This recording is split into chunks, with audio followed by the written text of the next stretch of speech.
Welcome everyone to today's session. Uh, we would like to welcome Dr. Subramanian Swamy with a big round of applause.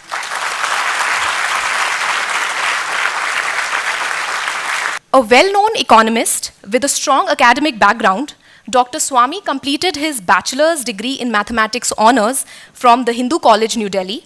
He then earned his master's course in statistics from the Indian Statistical Institute, Calcutta. Under Nobel laureate Simon Kuznets, he obtained doctorate in economics in 1965. While doing his PhD, he had worked as an assistant economics affairs officer at the United Nations Secretariat in New York. He has also served as a professor of economics in Harvard University and IIT Delhi. He has authored various world-class books. Some of his prominent milestones in the academic world are books such as Indian Economic Planning, An Alternative Approach, and Economic Growth in China and India, 1952 to 1970, a comparative appraisal, have been critical.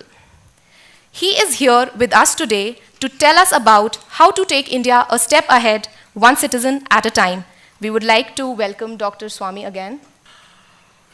Thank you very much for this opportunity to speak about taking India a step ahead as to why well-educated must play a greater role in improving society.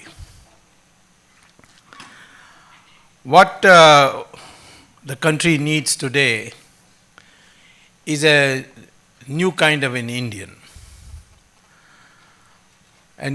who has different qualities of behavior from the Indian today. Which are those qualities I would speak about first? You can't take anybody forward unless you inspire them.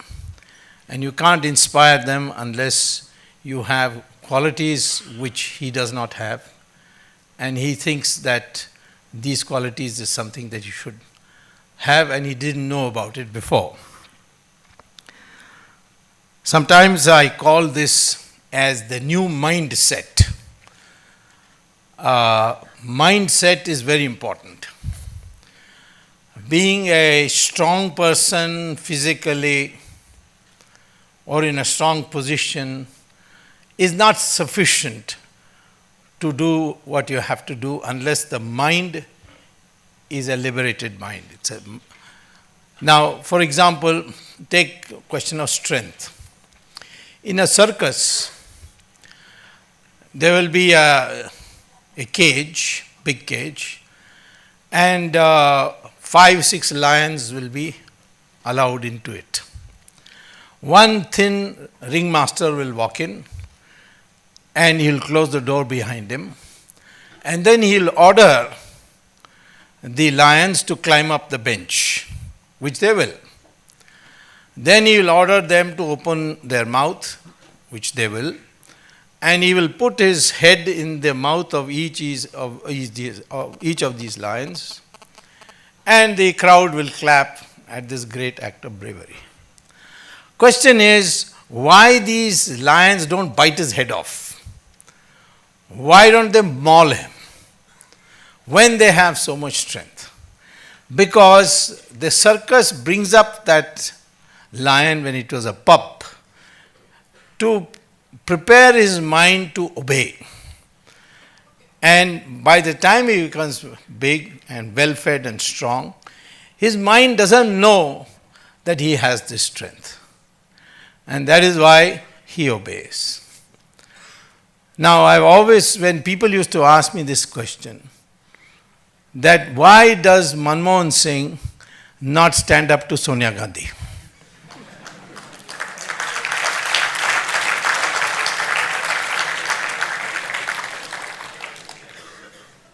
Now, the reason is, and of course, Manmohan Singh in Sanskrit also means lion, by the way. Because Manmohan Singh has been brought up this way, that he must obey. I've known Manmohan Singh for almost 45 years. I knew him as a professor. And he was a man of personal great quality. And that personal great quality was in terms of decency, culture, honesty. But he would never challenge authority. So in one word, he had personal character, but not national character. National character is that character which is necessary for building a new India. Personal character, you have personal qualities, that doesn't make the changes in society. Similarly, if your mind is prepared in a certain cowardly way, even if you are in large numbers, you will not be able to defend yourself. In a jungle, if there are, say, 1,000 goats and one tiger comes, the majority is with the goats. But the moment they see this single tiger, they all get frightened and run hither thither till the tiger chases one of them and makes up for his lunch. So many people ask me also, why are you able to do all this as a single person? It's because I've got a mind of a tiger and they've got a mind of a goat.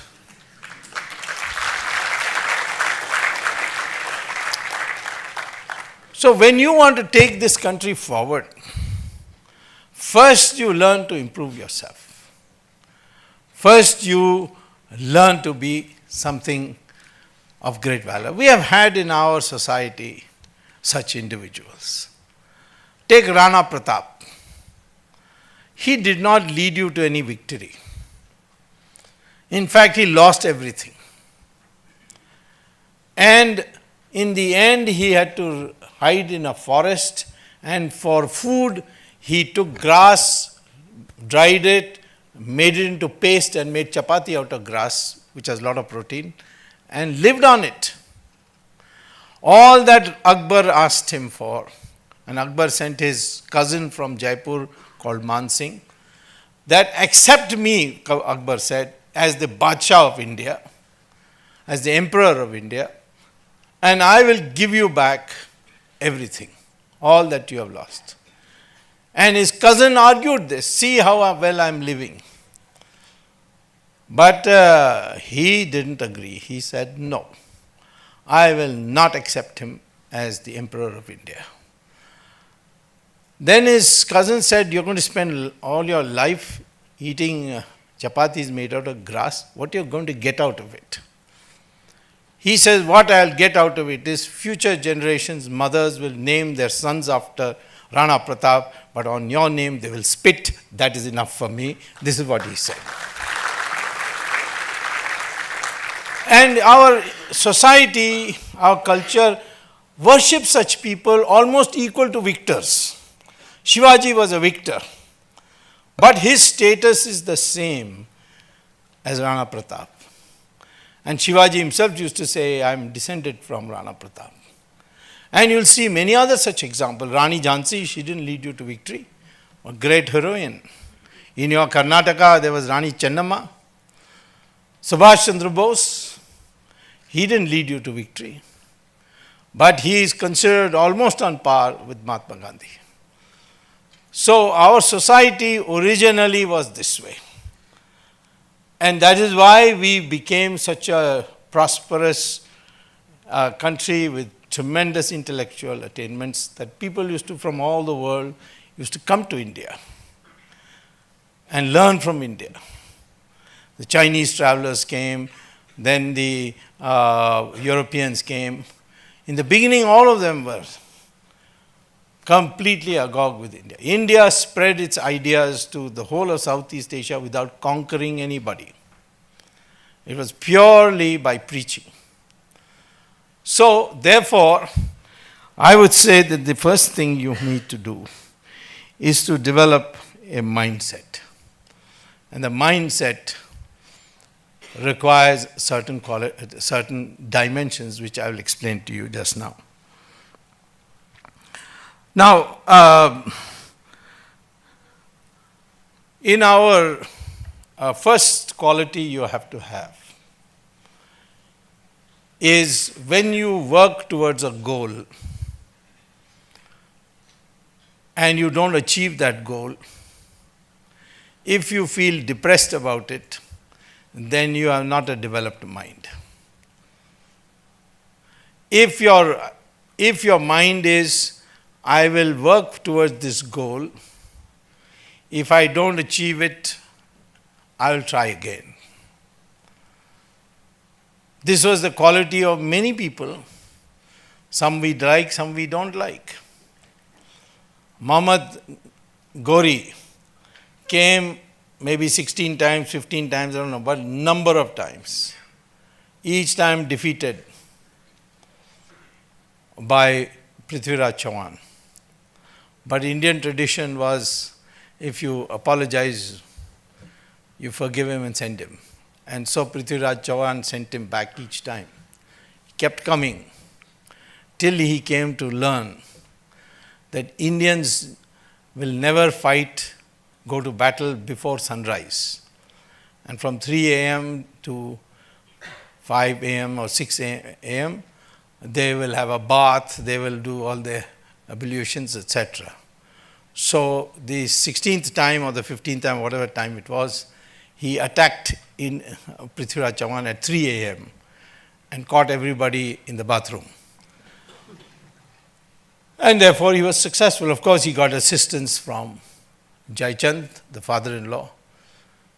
And Jai Chand wanted to take revenge against his son-in-law, helped Muhammad Ghori. And then Ghori killed Jai Chand, severed his head and had it displayed. But see the mindset there. He wanted to take revenge. He was successful in taking revenge because Ghori defeated his son-in-law. But in the process, he opened the doors of India to Islam. Look at the mindset of Godse. He killed Mahatma Gandhi because he was anti-Hindu. But who did he empower in the process? Jawaharlal Nehru, the biggest secularist or pseudo-secularist, whatever you want to call it, who completely retarded the process of Hindu Renaissance in our country. Hindu Renaissance doesn't mean that it is against Muslims. We have certain minus points in us which has been accumulated over centuries. We want to get rid of it. We want all Hindus to think of themselves as one. And incidentally, science supports that. According to DNA studies, all Hindus around the country, whether they are Brahmins, scheduled castes, anything, whether they are North Indian, South Indian, they have the same DNA. You can read the Journal of Genetics published by the University of Cambridge or the University of Texas, Houston, or Mysore University. They all have done studies on this, and the DNA shows that we are all the same. Yet, the British, who understood that this was a dangerous idea, developed this concept of Aryans and Dravidians. There is no such word as Aryan in our scriptures. There is the word Arya. Arya means gentleman only, civilized person. The word Dravidian was actually invented by Shankaracharya as a sandhi of two words, thra and vid, which means thra means three and coastlines. The Bay of Bengal coastline, the Arabian Sea coastline, and the Indian Ocean coastline. Where the three joined together, that whole portion is called Dravid, which became Dravid. But the British converted that into two races. Dravidians were first ruling India, then Aryans came from the Khyber Pass, conquered them, drove them to the south. And they started a whole movement called Dravida Karagam. It means Dravid organization, which said we are a different people. And they decided to do everything different from what the so-called Aryans of the north were doing.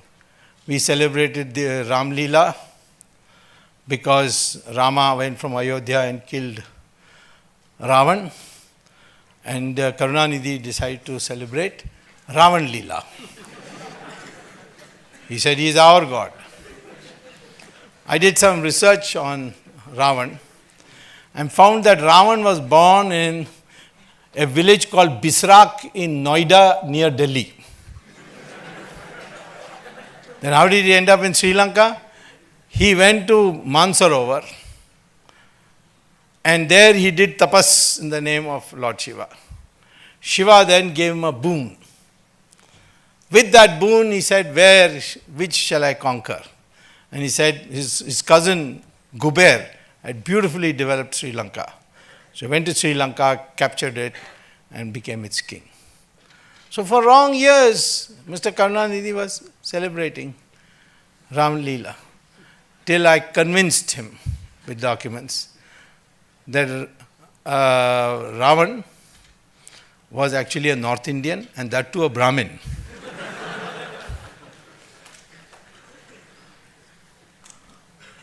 And now he doesn't talk about Ravan, but he is still not reconciled to this North Indian called Ram. I remember once I was arguing in Supreme Court saying that this Setu Samudram project, which was a pet project of Karunanidhi, should be scrapped, and we certainly will not allow Ram Setu to be broken. The canal, the causeway which was built on Ram's guidance, and the court of course accepted my point of view, and so that proposal is now finished. But in the process, when I was arguing, the papers quoted me as saying what is the origin of Ram Setu and so on. So Karunanidhi got upset and he said that who's Swamy to call this Ram Setu? It used to be called as Adams Bridge. Was Ram an engineer? Which engineering college did he go to? Next day he fell ill.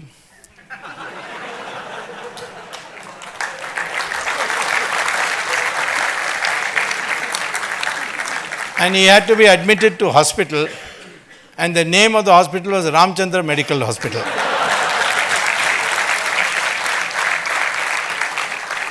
So I wrote him a letter that thank God that Rama has got an MBBS at least. Now, if this mindset is there, how can you improve the people of India? We are witnessing that same mentality, you see,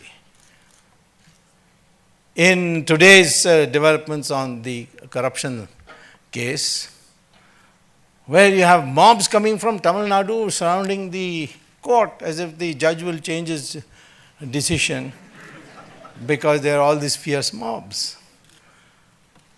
I am therefore telling you that when you say take a citizen one step forward, you must know what you are going to tell him to do. After all, first and foremost is every Indian must feel as one. I will start with the Hindus first, and by Hindus I include all those religions born out of Hinduism in this country. They are separate religions. Sikhism is a separate religion. So is Jainism and Buddhism.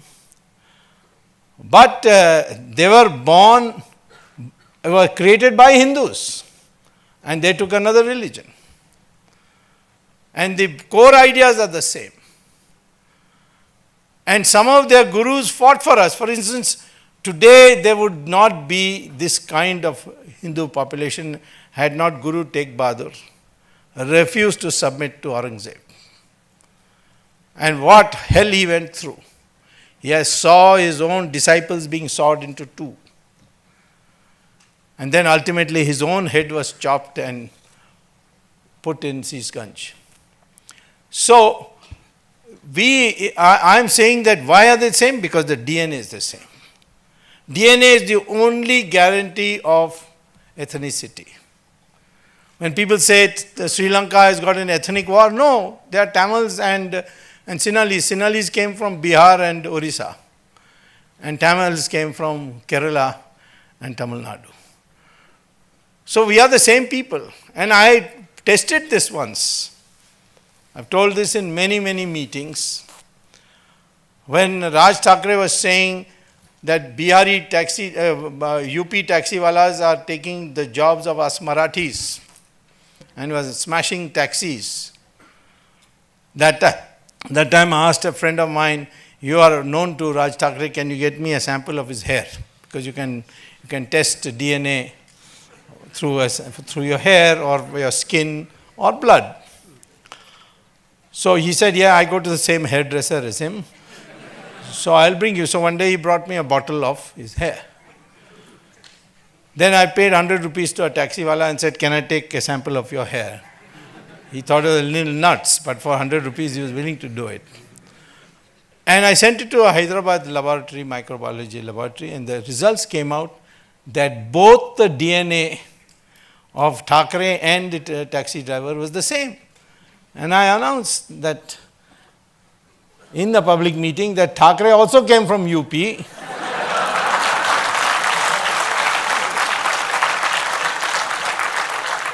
And I'm ready to prove it on a platform, because you get mobile testing units. Now, the surprise is that Brahmins and scheduled castes also have the same DNA. Hindus and Muslims have also the same DNA. Of course, Christians too. People say, no, the color is different. Color has got nothing to do with race. Color has got to do with pigmentation's response to the sun. If you are near the equator, the sun's rays directly hit you. If you take out your pigmentation, your color will be white. That's what happened with Michael Jackson. He went to a doctor and said, take out my pigmentation, and he became a white man.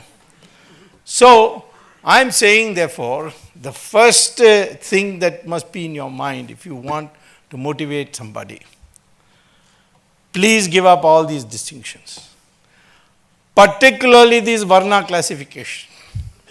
Why? Because it was originally meant for discipline to be followed. It was never birth-based. You have an authority of Lord Krishna in Gita saying, Varna Vyavastha is based on gunas. In our entire history, cultural history, you have a rishi, Maharishi like Veda Vyasa who wrote the Mahabharata. His mother was a fisherwoman. Valmiki wrote the Ramayana. He was born in a Dalit family. Kalidasa, the greatest poet we have produced, began his life cutting wood of branches of trees, from the branches of trees. The greatest rishi we had, rishi of rishis, was Vishwamitra. And he was born in a Kshatriya family.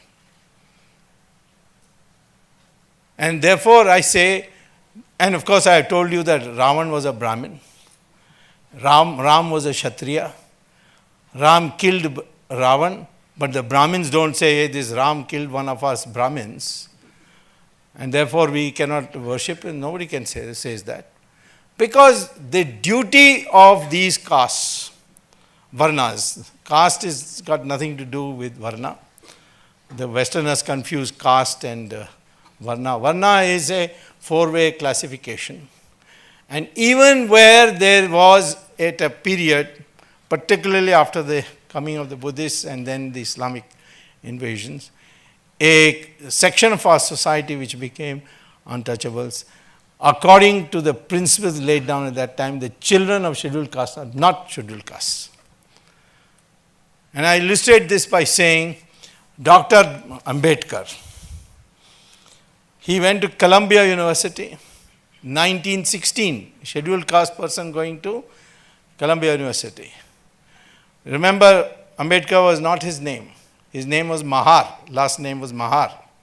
His teacher was a Brahmin whose name was Ambedkar, and he said, you can't progress till you change your name, take my name.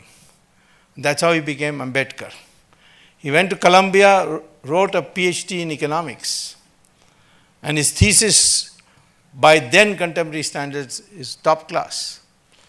Then he went to London, got a law degree, came to India, piloted the Constitution, Constituent Assembly, the Constitution, draft Constitution, became a noted jurist.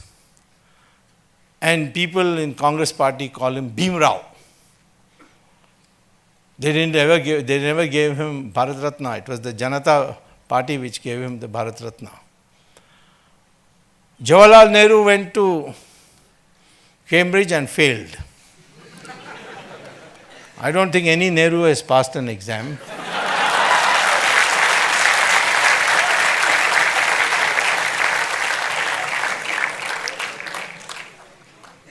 And in those days, they used to have for people coming from colonies a special degree called Gentleman Pass. So Jawaharlal Nehru got that. He came back to India and congressmen started calling him Pandit Ji. A man who failed the exam, Pandit Ji. The man who has a PhD, Bhim Rao. It is Ambedkar who could be called Pandit Ji by the old standards. So I would like, first of all, before you think in terms of improving society, improve yourself. Who are you? What is your identity? The identity is that of an Indian. Indian is an English word. It is a garbalized version of Hindu. It became Indian through the process, through the Greeks and then the British. The Chinese still call us Hindu. The Arabs who receive our people for Hajj, they call our people as Hind. And in Urdu papers, we call India as Hindustan. Iqbal wrote this famous song, Sare Jahan Se Acha Hindustan Hamara. He used the word Hindustan. Bharat is a republic. Hindustan is an identity. Though all those people connected with this geographical mass, they are called Hindustanis. And people get angry, but privately they don't, but publicly they do.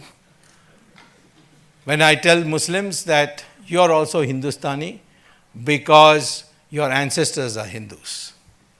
He said, how do you know? I said, DNA. If you want, I can prove it.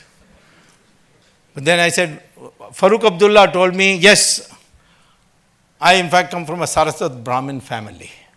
So I told him, why don't you say publicly this? He said, are you mad? The mullah will kill me. This separateness that is being created.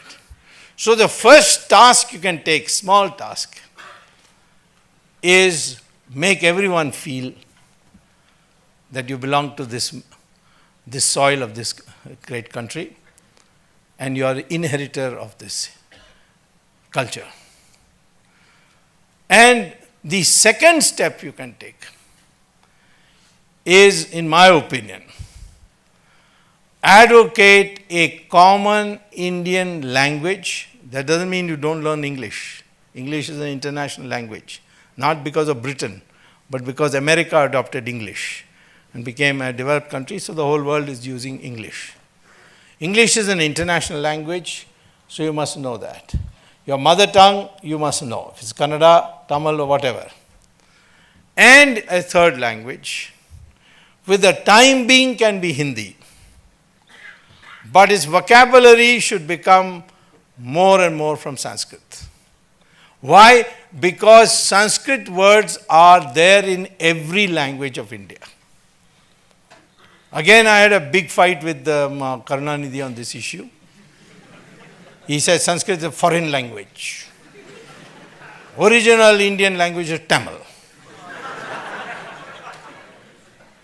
And I am a Tamilian and you are Brahmin, you are not an Indian. That's what he told me. Then I said, please explain to me then why your name is Karunanidhi. That is two Sanskrit words. What is the Tamil word for it? So he says, no, the Sanskrit stole these Tamil words and made it Sanskrit. Then I asked him, what do you call election symbol? In Tamil it is called Chinnam. That comes from the Sanskrit word chin. Then I said, what is your actual symbol? He said, Udayan Suryan. In Tamil it is Udayan Suryan. In Sanskrit it is Udaya Surya. So I am saying here that over the years, you want to make one step forward, propagate the learning of Sanskrit. Why? Because today NASA, after doing 20 years of research, has said that in the field of storage of knowledge in computers, in a single language, the field of artificial intelligence, the language most compliant to the computer is Sanskrit, and therefore if you want to study artificial intelligence in NASA today, you have to learn Sanskrit compulsory in the NASA.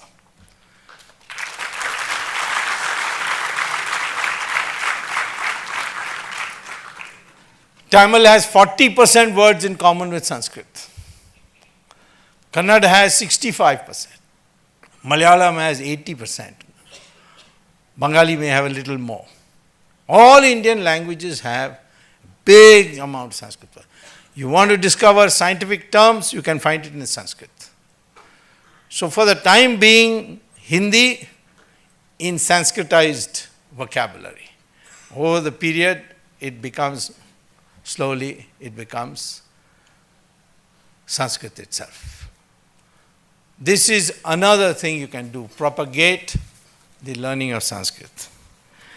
Third thing you can do to prepare the mindset of the Indian is to propagate the correct history of India. What is the correct history of India? There have been 46 civilizations tabulated by the UNESCO. 45 are dead. Egyptian, Mesopotamia, Indus, all these are dead. But the 46th is the Hindu civilization. It is the only one that is continuing today for centuries. Hindus don't have any prophet. It's all books. There are difference of opinion. There's a Dvaita school and Advaita school. Shankaracharya said Advaita means that everything is Maya. We're all one. Everything is a grand unity. And whatever you see is Maya. One day he was teaching this in his ashram, and a mad elephant came into from the bushes, it came into the ashram, towards the ashram. So the Shankaracharya said, get up and let's run. So they all picked up their whatever, takht and whatever, and started running. So one student said to Shankaracharya, but you said everything is Maya, but you are seeing this elephant and running. So he says, who says I'm running? That is also Maya. So, I mean, the rich variety of thought that you have has made you something special. I had a student from Saudi Arabia, and I've told this story many times in many places, who one day asked me at Harvard, whether he could meet me after class. So I met him. He said, we are in my university doing a research, and my professors there asked me to ask you a question. I said, what's the question? He said that we are examining how is it that India is 80% Hindu. So I was taken back by the question. I said, what do you mean? So he said that Islam conquered Persia. It was that time ruled by Zoroastrians. But in 15 years after capturing Persia, we converted Iran, which became the new name, Iran into 100% Muslim. 15 years only. Mesopotamia and Babylon, which now became Iraq, we converted that to 100% Muslim in 17 years. Egypt in 21 years. Christians went from West Asia to Europe, and in 50 years they converted Europe into 100% Christian. But in India, 800 years of Muslim rule, 200 years of Christian rule through the British, and you're still 80%. How did this happen? This is the question we are asking. Because the history is different from what you are being taught. Indians never capitulated. They kept fighting in different pockets. Shivaji fought in one place, Rana Pratap fought in another place, the Vijayanagara Empire. You know how large the Vijayanagara Empire was, right from Karnataka, and ultimately took in Kerala too, through Tamil Nadu, all the way up to Orissa, the borders of Bengal. It covered more area than the Mughals did, and lasted 300 years. Akbar to Aurangzeb, which is the core of the Muslim rule, it is only 150 years. Yet our history books, there will be a chapter by each Mughal Pacha. But Vijayanagara Empire, one paragraph, in South India there was a civilization called Vijayanagara. Even people living in Bangalore don't know what is Vijayanagara. So I am saying to you, when you don't know your own history, how can you motivate somebody else? So these three things are the first thing I am saying. I am therefore putting to you what next you should do. We, first of all of you, I don't know whether it's true of IIM Bangalore, but IIM Ahmedabad, I went to give a lecture and met the students for dinner. And I asked them, why have you come after all this heavy competitive exams? Without exception, they told me, because once we come to IIM Ahmedabad and get the chap of MBA, we'll get a very good job. So I said, you have not come for learning marketing theory or financial systems or operations research or inventory control. So that's all right, that's for passing exam. But the chap of IIM means guaranteed job. Now it's a very tragic thing, because you can't spend your life just for a job. You want to do something, then you have to think beyond that. And I found this in Indians, even in America. In the classroom, after every class I finished, and the course I finished, I used to ask the students, now that you are graduating and you are going out, what kind of a job are you looking for? Will you go for a job where you take risks and you might become like Rockefeller or Ford or the owner of Microsoft, or you might fall flat and go be out on the street? Would you touch that kind of job? Or a job where every year your salary increment will be increased by 2%, gratuity, provident fund, and at the age of 60 you will get it all, and you will retire, buy a house and watch television for the rest of your life. The American students used to ask me, what's the probability I'll fall flat on my face and be out on the street? Before I can answer you. But the Indian, without asking this question, used to say, second job is the best. So I used to say, but that's guaranteed poverty. Why would you want that? And they said, it is guaranteed. That's the important part.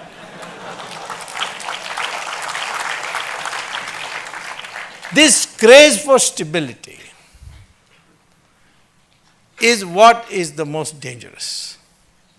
So first thing is, want to motivate somebody, teach him, encourage him to take risk. Not wild risk, but risk. You can never tell. But you can take risk only if your mindset becomes different. And there, I don't know about other religions, but I do know that Gita teaches you how to be happy. How to do something without suffering for it. It says that, Bhagavan Krishna says, you have freedom in this life only to take action. You have no claim on the reward of that action. If you do good deeds, I'll keep an account, and somewhere or the other, I will reward you. If you do bad deeds, you will suffer. May not be immediately, but sooner or later you will suffer. This is called the law of karma. Now, if you accept that, then you can never be unhappy.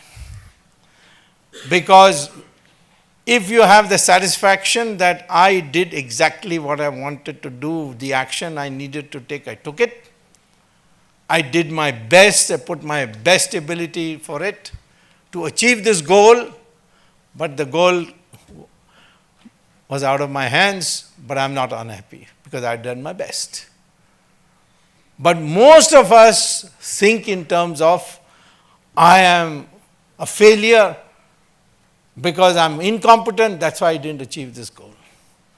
I can never tell, for example, that if your goal is not achieved, is that good or bad? I was a professor at IIT, full professor, at a very young age of 28. By Indian standards, that's really young because you could never become professor till 45. I don't know, Baidyanath might be an exception. But generally people become, it's a slow process. But I had already been professor there, so they had to make me professor here. Within 1 year, Mrs. Gandhi took the other Miss Gandhi, not this one. This one also has taken a dislike to me. She also took a dislike to me. I wrote a book against the Soviet economic system. I said, you will always grow at 3.5% per year if you have a Soviet economic system. Bring in the market system, you will grow at 10%, which as a minister I was able to do. Later on, some 40, 30 years, 25 years later. But at that time, the Soviets had a tremendous influence, so Mrs. Gandhi was agitated. She denounced me in parliament. Everybody took the cue, and one day I was fired at 5 o'clock. At 5:15, I got a letter saying, you're no more professor from 5 o'clock. I went and told the director, how can you dismiss me like this? This is not a dukan that you can send out a chaprasi whenever you like. He said, I got orders from the top, so you go to court. I went to court, but I didn't get immediate relief. For 22 years, I fought in court. And I won after 22 years. And the IIT had to return all my back salary for 22 years.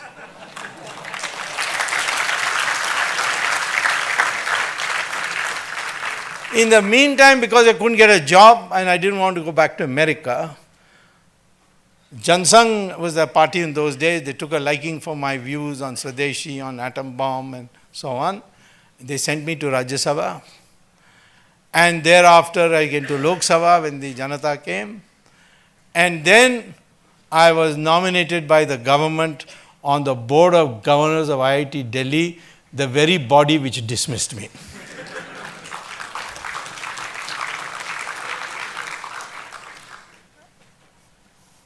So now, if I was a normally brought up person, I would have been upset that I lost a professorship. But today, I feel that's the best thing that happened to me.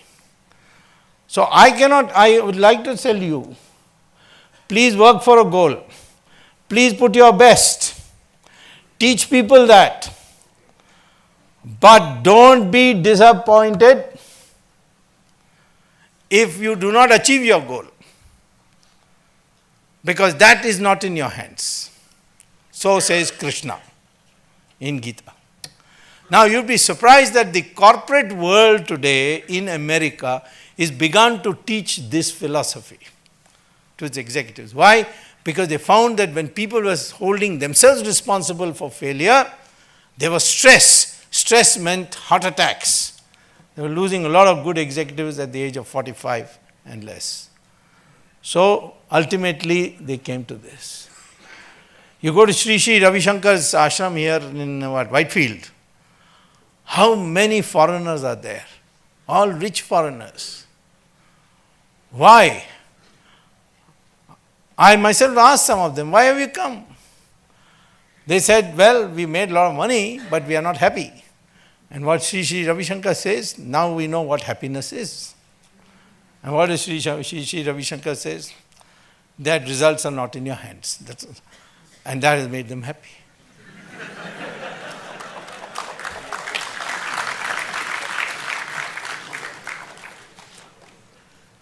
You can see one thing in Google. There is a famous film actress called Julia Roberts. I don't know whether people have heard of her. She once came for shooting to Haryana, and then she said, I want to go to a particular ashram. So they took her. There she told the chief sadhu, I won't name him, very well-known person, that I've got all the Oscars I want, I've got all the money I could make, but I'm not happy. And I heard that in India, you teach how to be happy. So he said, well, you'll have to stay here for about 2 weeks. And she stayed, so he taught her pranayam, yoga, mantras, and ultimately the philosophy of our religion. This you can see by going to Google yourself. She left India, went back to America, called a press conference where her husband was standing by and 2 children. She says, I went to India and I finally found out how to be happy. I have told my husband, I've told my children, and all 4 of us today are announcing that henceforth we have given up Christianity and we are Hindus. Now, I'm not saying that you have to become a Hindu to know this. Most of the teachings of Sri Ravi Shankar and all doesn't require that. But she was so overpowered by it. And one simple message. You have freedom of action. Do good action, somewhere you will be rewarded. Do bad action, somewhere you will be punished. With this philosophy, you can never be unhappy. Same thing in your class exams. You do your best. Study hard. Don't go to nightclubs. Don't touch alcohol. Don't touch drugs. So these are habits you have to have as a student. If you can do it and then study regularly. Before class, what the teacher is going to teach, pay attention in class, come back and revise what he has taught you. Then you won't have to study for exams. I have passed through all examinations, and on the day of the examination week, I used to be watching cricket. Because I had already prepared, everything was in my mind because I was doing this on a regular basis. How people don't do any studies, and then the last minute they do it.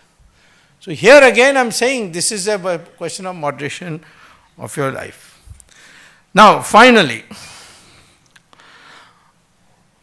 what is intelligence?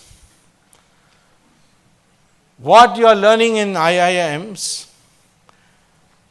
is cognitive intelligence. Recognize how products are differentiated, recognize mean variance in stockbroking, inventory control. These are all cognitive sciences. But you cannot be a person, evolved person, till you not only develop cognitive intelligence, but 6 other intelligences which our rishis knew about it, but now is being taught in American universities of education, in the Department of Education.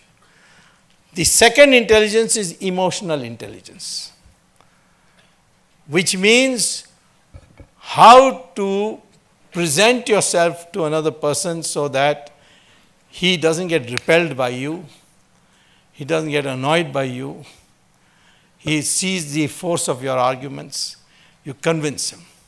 A whole book is now being written on emotional intelligence. You can get that by going to Amazon. Just put emotional intelligence. You will get not one but many books.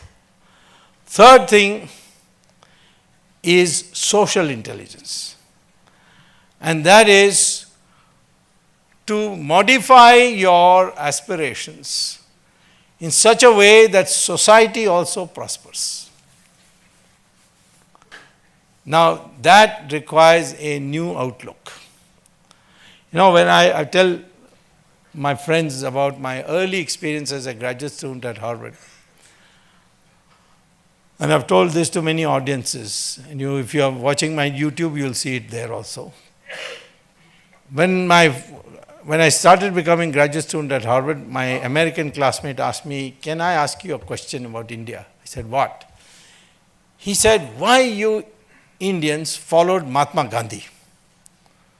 So I said, "I find that a peculiar question. Why you ask?" He said, "The man was not properly dressed. How can you follow him?" It's true, Mahatma Gandhi only had one langoti here, and his legs were bare, his body was bare, and people were following. I said, "In your country, you will have to be very well dressed to be a leader." He said, "Absolutely. His tie must be top class, his suit must be well, fitting, his shoes should be shining, and if he does, and he should have a proper shave. All these things, if he doesn't have, then we won't accept him as leader." You can see their leaders, all of them are very well dressed. Then I thought about their spiritual leaders. Pope, satin gown, diamond necklace, ruby necklace, sapphire necklace, his topi is full of jewels. Most of them must have been stolen from India, I suppose.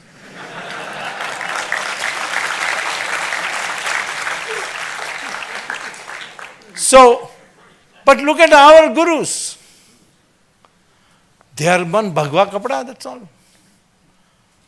There is Ramdev or there is Swamy Dayanand Saraswati in Coimbatore or Shishi Ravi Shankar, all of them so simply dressed.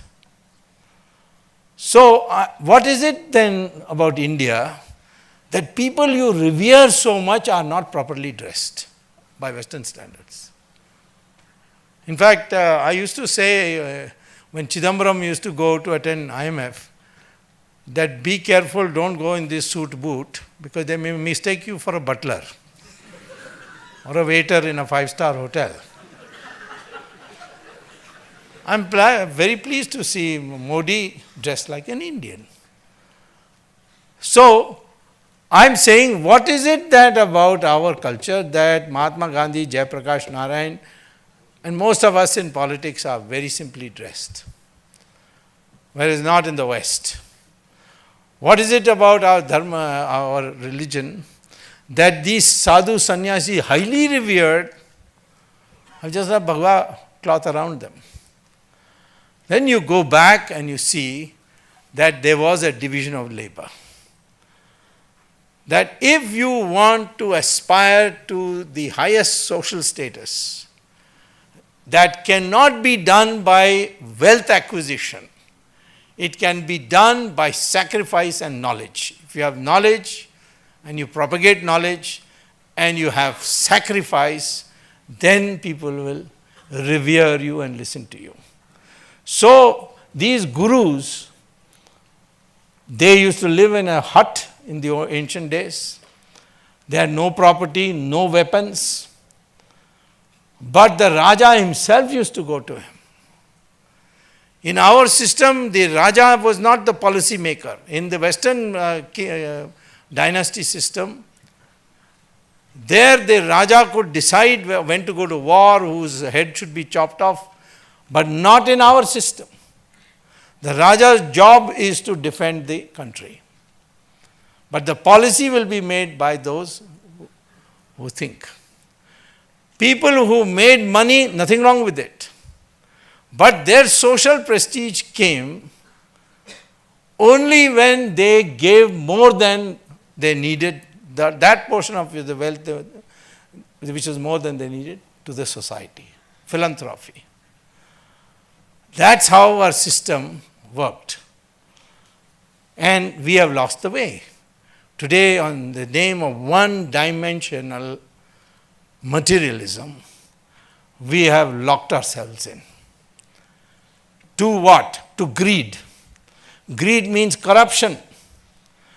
Society will be corrupt if money becomes the deciding factor in structuring the society. Your rank in society depends on how much money you have. Then greed will come. By hook or crook, let me make money. I had this student at IIT, very bright student called Rajat Gupta.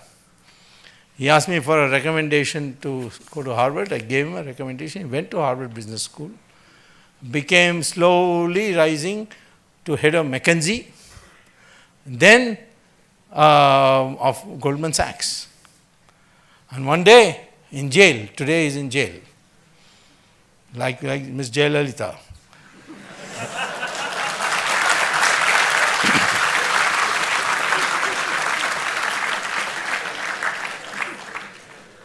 And in one sense,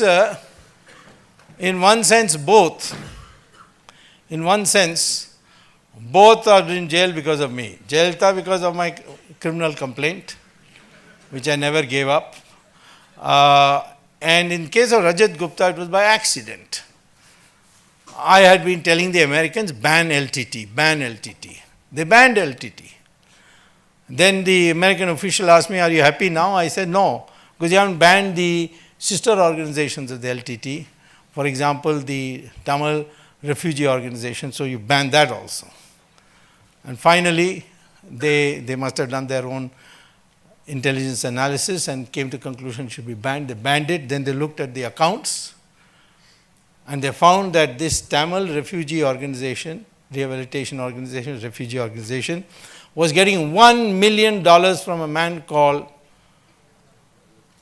he was a stockbroker in New York Stock Exchange. Rajaratnam, yeah. And $1 million a year. So normally the American FBI is not allowed to tap stockbrokers' telephones because then they can find out which stocks to buy, which stocks to sell. So they put him on the terror, on the grounds of terror, they put him on a telephone watch. And poor Rajat Gupta came out of a board meeting of Goldman Sachs and said, Goldman Sachs has decided to sell so and so. So Rajanathan immediately told his people, sell off these stocks, and made a cool profit. Got caught. Now, of course, there's a book written by one Indian girl, I forget her name, which is worth reading, where she quotes about how Rajaratnam was my student and how it was my recommendation which got him into Harvard, all that. But she quotes the judge, Manmohan Singh, X, Y, Z, all top people wrote to the judge, please don't convict him. That's a very small thing. So the judge says, I've got all these letters and all the wonderful work Mr. Rajat Gupta has been doing. But a man who has risen to such high status and won the confidence of so many people, for him to commit this crime, all the more reason for me to convict him, and I'll give him the strongest possible sentence. And he gave him 3 years in jail. And why? Because Rajat Gupta was greedy. I asked his relatives in New York, why did he do this? And they said he wanted the maximum number of zeros after one of all Indians. He wanted to be the richest Indian abroad. What is this? This is greed. And therefore he became corrupt. Now, I think therefore, you must understand that if you want to create a new society, work, make money, all that, but up to a point. After that, society. In that, you pick and choose what you can do. If you can give scholarship to one person, that itself is a big thing. If you can donate to a school, big thing. If you can collect all your alumni and start a university, even better thing. There's so many things to be done. We can't rely on the government to do these things. It has to be done by individuals. And then only our society will grow. Our society, as that's why our religion has grown despite there being no pope-like figure, no church-like institution, no book like Bible or Quran. And yet this religion has continued for centuries and centuries because it is interlocked by arguments. And that is the greatness of this society. Why we are today a democratic country is because of this tradition built into our cultural ethos and religion. So I am telling you, you got a huge future ahead of you because India is going to grow very fast. It's only a year or two. After that, we'll start growing at 8, 9, 10, and may even go up to 12. You grow at 12% per year for just 2 decades, you're in the American league. You find new innovations like hydrogen fuel cells for automobiles, electric power from thorium, shale oil, all these things, they are all open to you. India will be transformed. But then you must be a new Indian. That is the thing. You know, Japan is a very prosperous country, but the Japanese psyche has completely been dented. It's not considered a power today. I mean, Chinese are not that prosperous, but the mindset with the Chinese demonstrates that is the strength of China.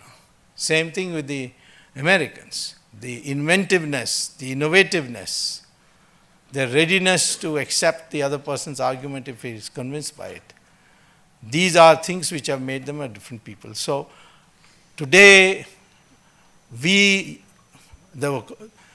audience rather, people like you constitute 70% of the Indian population.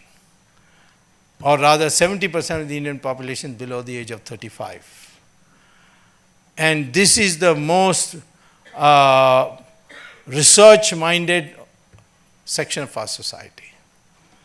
And it is this which can transform the Indian situation. We have seen in our society changes which we may not recognize. In the 70s, it was railway reservations was a huge headache, I know it. You couldn't get a ticket without bribing the ticket counter man, the ticket collector, the station master, and you could change your waiting list up and down. Today it is vastly reduced. You can find out your position from a SMS. And corruption has come down very quickly.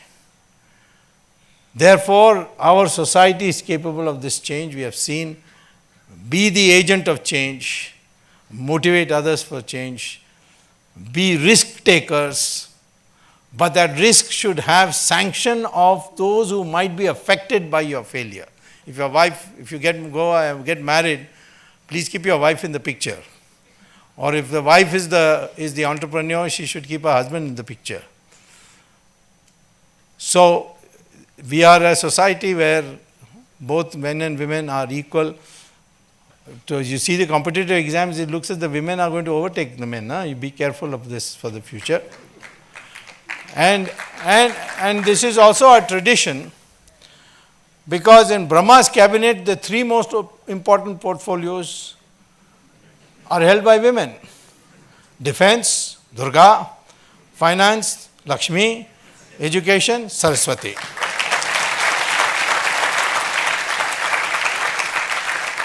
And I searched whether any male god got anything, and I found that information broadcasting was given to Narad Muni. And when the men failed, they went and begged Durga, "We can't defeat these demons, please help us." And that's how Kali came up. So this is the tradition, and what you see today is disgusting, is deplorable, the treatment of women. All of you want to take a step forward, take an oath that you will never accept dowry when you get married. Take that as a oath.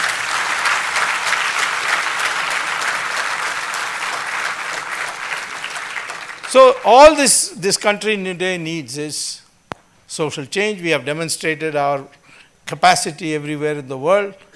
Today, collectively, to think as Indians and think in terms of problem solving, this is the most important contribution you can make to remake India as world number one.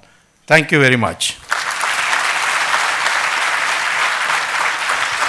Thank you for such an engaging speak, sir.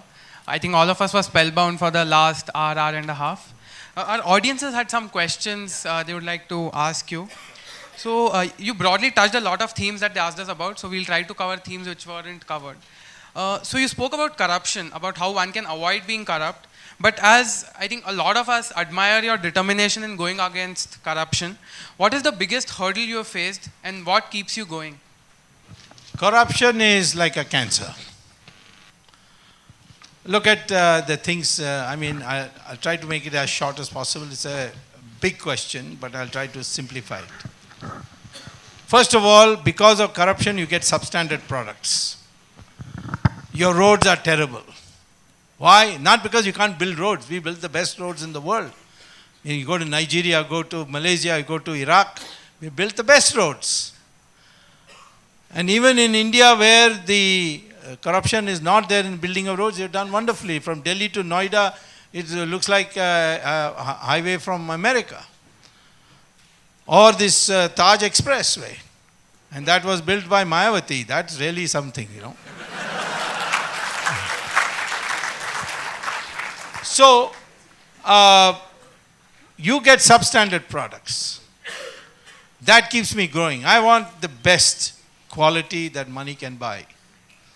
So I don't want adulteration. And there's adulteration in all along the way. And you can't do anything about it because the people who are to prosecute you themselves are corrupt.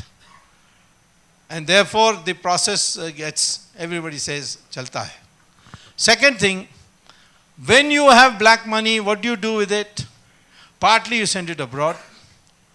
Partly you use it in your country to build houses, luxurious houses, build, buy all the fancy equipment that you need in the house, every room having, including the bathroom, having air conditioning, that sort of thing. And what is the impact of this? The rate of return of these industries start going up in relation to the common man's goods production industry. And therefore, the investment moves out. The investor thinks, why should I be making common man's goods? I'll make all these luxurious items where I'll get 25% return. And today, 70% of our investment is directly or indirectly going into luxury production. What a lopsided investment priority for a country with so many poor people. Third thing is that corruption when your policy is changed, for instance, we brought in this policy of forward trading in agriculture. What is the impact of that? The industrialists, the rich people who have black money go to the wholesale market, the farmer accepts rupees. There's no accounting for it because there's no income tax for agricultural incomes. And buys the produce in wholesale, puts it in cold storage, creates an artificial shortage, raises the price. And when the price really goes truly high, he brings it out. And that's why agricultural prices are now going like that. The economy is totally destabilized. Then the money you send abroad, you send through Hawala. Hawala means Dubai. Dubai means ISI of Pakistan.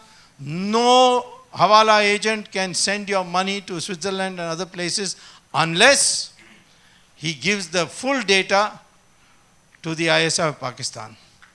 Where you put in money, whose money you put, and in what is the password for that account. And today, I will say frankly, that Pakistan has the capacity to blackmail many of our leading politicians because of this factor. Look at the cancerous effect on this. There are other aspects of it too, but I would say, therefore, we have to fight corruption. How do you fight corruption? 3 ways. First, where there is computerization possible, like if somebody wants a form from a government, he should not go to a government office. Because if he goes there, then the chaparasi has to be bribed. Then he has to be told, go and wake up the Saab. The Saab needs another 100 rupees to wake up. Money goes this way. If you can bring it down as a downloaded printing, you can reduce it. They did it with railway reservations. Second is, catch the big people and throw the book at them. That's the American way. They caught Martha Stewart for doing a very small, I'm sure many of you have heard of Martha Stewart. She used to come on TV for cooking and so on. She was a multimillionaire. She was in a party, she overheard a stockbroker telling another stockbroker that this particular company is going to fold up. She didn't ask him or he didn't tell her. She overheard it. She went home, called up her stockbroker and told him that, sell the stocks of this company. So the company next day collapsed and she had in the meantime sold. And then the investigators started looking at who are the people who sold out in the last minute and found Martha Stewart's name. So they investigated and found that she had indeed overheard this and she used it. And they put her in jail for insider trading. I asked people, how can you put Martha Stewart in jail for a thing that you overheard? They said because she was in high places, she should have known better, and therefore we have to set an example. Today, if I catch, now I caught Jayalalitha, I'm going to keep her there for a long time. But I am also working on sending Sonia and Rahul.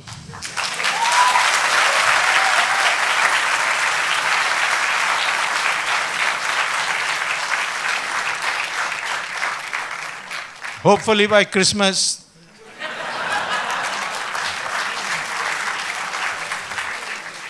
In fact, the jail superintendent of Tihar jail is known to me. He was jokingly asking me, pizza order karna hai ki nahi?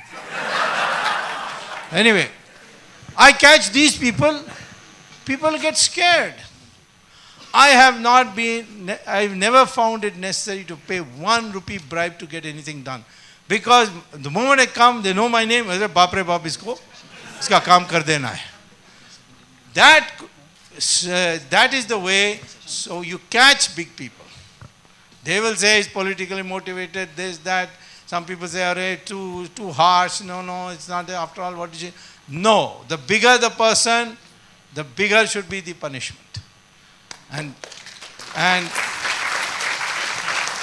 third, develop this attitude that money is a means to an end and not an end. The society should not regard money as a means of making your social status. This is why I said that sacrifice is respected. And that is why when the ancient travelers came, they declared India is the most honest country in the world. Hsian came from China. So many people came. They said it because we do not value money when we look at a person's social status. So these are the reasons why I keep going. I have one birth defect. I've never been afraid of anything. So if you want to fight corruption, don't be afraid of anything. Otherwise, you can be scared off, you can be threatened, they can do a lot to make your life miserable. But because of the fact that they know that I will not bend, and another factor is that I publicize my enemies, but I never publicize my friends. So they don't know where my friends are.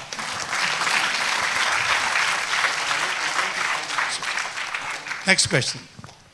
So I think in the interest of time, we'll make this the last question. Yeah, you can send me an email. Sure. So another question was on the power of social... Don't send me a female, send me an email. Yeah, so there tends to be a lot of things that go viral, and it's very easy to be perceived as incendiary. So as someone who has a very strong social presence, what do you think about the influence of social media? And part two is, how do you moderate social media? It'll moderate itself. You don't attempt at moderating. But I think that, you see, one of the things I found with social media is that whenever I wanted a document, I would call them patriotic tweetbles. PTs, can you find this? And within less than 6-7 hours, somebody would tweet where the document is. I wanted to know which is the summons sent to Narendra Modi. By the way, that summons is all useless. Huh? I've studied the law once. This mental case called Karti Chidambaram, son of P. Chidambaram. He went into Singapore and filed a defamation case against me. So a summons came. People say, Babre, don't go to Singapore because they're, they are very ruthless, those courts. So I looked at the law and found that we have in our Civil Procedure Code a provision where the Indian courts can tell the foreign courts, mind your business, we are staying it, you don't get into this. Where something can be prosecuted in India, the Indian courts have a right to tell the foreign court, mind your business, we are injuncting you from proceeding further, and they have to listen to it. So I have suggested that the Attorney General goes to an Indian court and tells the American court, mind your business, this is a Gujarat affair, we can manage it here, we've got courts to do it, and we are injuncting it. So I'm saying, therefore, that I was on what issue? Your social media issue. Therefore, I'm saying that I got a copy of this summons within 3 hours. So I think because educated people are there, it will take a little time. I would certainly say that we should try and use non-abusive language to the extent possible. But there are also people who are put in there to irritate you, develop a thick skin, and block them if necessary, but use as much as possible civilized language. It is the medium of the future. Just like television has put the print media in trouble, social media will put television in trouble, I can tell you. We would like to thank Dr. Swamy for accepting our invitation and telling us how to take each Indian a step ahead. One important takeaway, among others, is to make everyone feel that they belong to the soil of this country and feel they are inheritors of the Indian culture. For us students in particular, we learned how to not be disappointed in life, and we also learned about other intelligences like emotional and social intelligence. Thank you so much, sir. We would like to present to you a small token of our gratitude.